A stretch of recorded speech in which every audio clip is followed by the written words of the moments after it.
राष्ट्राचा। नमस्कार, मी सुद्धा संध्याकाळमध्ये आपल्या सगळ्यांचं स्वागत।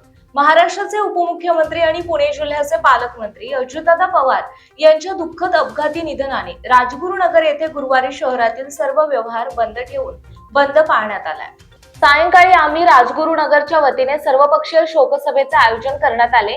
या शोकसभेदरम्यान आमदार बाबाजी काळे म्हणाले, महाराष्ट्राच्या राजकारणात प्रशासकीय जाण असलेला धुरंधर दूरदृष्टी नेता म्हणून अजितदादा यांची ओळख होती।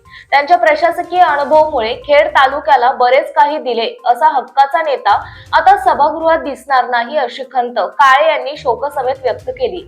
अजितदादा यांच्या अकाली निधनाने तालुका पोरका झाला। लाखो कार्यकर्त्यांचे भवितव्य अधांतरी झाले आहे। अजितदादा यांचे स्वप्न पूर्ण करण्यासाठी आमच्या पाठीशी उभे राहा, आता रडायचं नाही तर लढायचंय असे माजी आमदार दिलीप मोहिते पाटील यांनी मत व्यक्त केलं।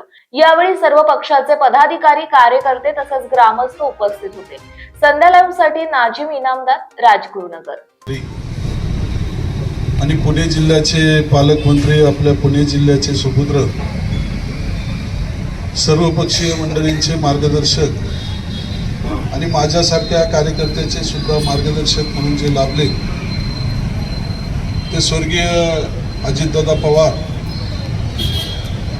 यांना आज लाखो करोडो लोकांनी बारामतीमध्ये त्यांना निरोप दिला। त्या प्रसंगी मी स्वतः उपस्थित होतो। महाराष्ट्रातल्या जनतेच्या भावना पाहता महाराष्ट्र राज्याला धुरंधर प्रशासकीय यंत्रणेमध्ये दरारा असणारा नेता म्हणून ज्यांची ओळख होती ते दादा मी जवळून पाहिले। 2005 ते 2012 राष्ट्रवादी काँग्रेस पक्षाच्या माध्यमातून संघटनेमध्ये काम करत असताना मी एक छोटासा कार्यकर्ता होतो, एका गावचा सरपंच होतो, परंतु अनेक वेळा दादांच्या जवळ जाण्याचा प्रसंग आला। दादांचे गुण, त्यांच्या प्रशासकीय कामकाजाची पद्धत, सडेतोडपणा, परखडपणा मी जवळून पाहिला आणि असा नेता 2005 सालापासून मला भावला। कालांतराने पक्ष बदल जरी झाला तरी पुणे जिल्हा परिषदमध्ये सदस्य झाल्याच्या नंतर जिल्हा नियोजन समितीमध्ये दादा आणि आम्ही एका सभागृहामध्ये त्या ठिकाणी काम केलं।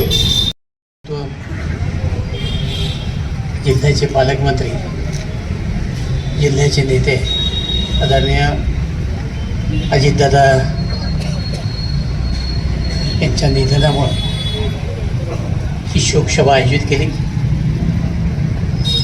या शिखरामध्ये तुम्हाला आणि मला कोणालाही शब्द नाही की आपण दादांच्याबद्दल श्रद्धांजली व्हावी। किंबहुना या क्षणापर्यंत आपल्या कुणाला जाणवतही नाही की दादा आपल्याला सोडून गेले। असा एक दिवस नव्हता की दादांची बातमी यूट्यूबला नाही, दादांची बातमी पेपरला नाही।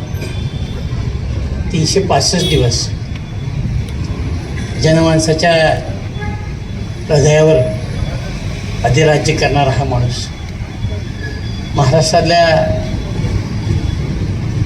हाताच्या बोटावर मोजणाऱ्या राजकीय नेत्यापैकी हा माणूस, सर्व गुणसंपन्न, सगळ्या विषयातली तंतोतंत माहिती असणारा, प्रशासनावर पकड असणारा, स्पष्ट वक्ता, राजकीय जीवनामध्ये आमच्यासारख्या अनेक कार्यकर्त्याला घडवणारा असा हा नेता। किती वर्णन करावं आणि कुठल्या शब्दामध्ये करावं हे शब्द सुचत नाही।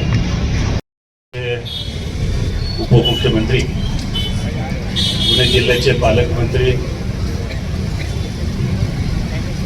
सर्वात तरुणांचे नेते, आपल्या लाडक्या बहिणीचे भाऊ, एक समाजाची बांधिलकी असणारे, सर्वसामान्य सर्व समाजाबरोबर राहून समाजाची जाण असणारे एक तरुण नेतृत्व आदरणीय स्वर्गीय अजितदादा पवार यांचे काल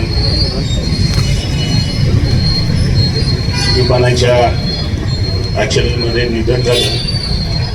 मित्रांनो, सांगायचं एक की गेले अनेक वर्ष मी जवळजवळ 35 वर्ष अण्णांच्या दादांच्या नेतृत्वाखाली खेड तालुक्यामध्ये काम करतो. लाडके उपमुख्यमंत्री आपल्या जिल्ह्याचे पालकमंत्री यांचं आपल्यातनं दुःखद असं जाणं झालेलं आहे आणि त्याचा शोक व्यक्त करण्यासाठी त्यांच्या ह्या शोकसभेचं आयोजन करण्यात आलं. आपल्या जिल्ह्यावरती अजितदादांचं विशेष असं प्रेम होतं. आत्तापर्यंत जे सगळे वक्ते बोलले त्यांनी अजितदादांबद्दलचे त्यांचे स्वतःचे अनुभव हे सांगितलेले आहेत. त्यामुळे मी अधिकचं बोलणं टाळतो. अजितदादा ज्या ज्यावेळी खेड तालुक्यात यायचे त्यावेळी आम्हा सगळ्या पत्रकार बांधवांना त्यांच्या सभा असतील त्यानंतर त्या काही बैठका घ्यायचे ते कव्हर करण्याचा योग आला आणि अजितदादांचा उल्लेख हा संपूर्ण राज्यात नव्हे तर देशामध्ये कामाचा माणूस, कामाचा नेता, मोठा माणूस देखील होत आहे. असा हा अजितदादा आपल्यातनं काल निघून गेलेला आहे. खरं तर काल आपल्या सगळ्यांच्या काळजाला चटका लावणारी अशी घटना घडली. पाहिली किंवा काल बारामतीला आम्ही स्वतः कैलासराव आम्ही सगळेजण गेलो होतो. वैभव होता. ही जी लोकं पाहिली तर प्रत्येकाच्या डोळ्यामध्ये अश्रू होते आणि सगळ्यात वैशिष्ट्यपूर्ण गोष्ट अशी, शरद पवार साहेबांना म्हणजे सह्याद्री सुद्धा रडला. ताज्या आणि महत्त्वपूर्ण बातम्या पाहण्यासाठी आजच आमच्या संध्या लाईव्ह न्यूज चॅनलला यूट्यूबवर सबस्क्राईब करा आणि बेल आयकॉन प्रेस करा.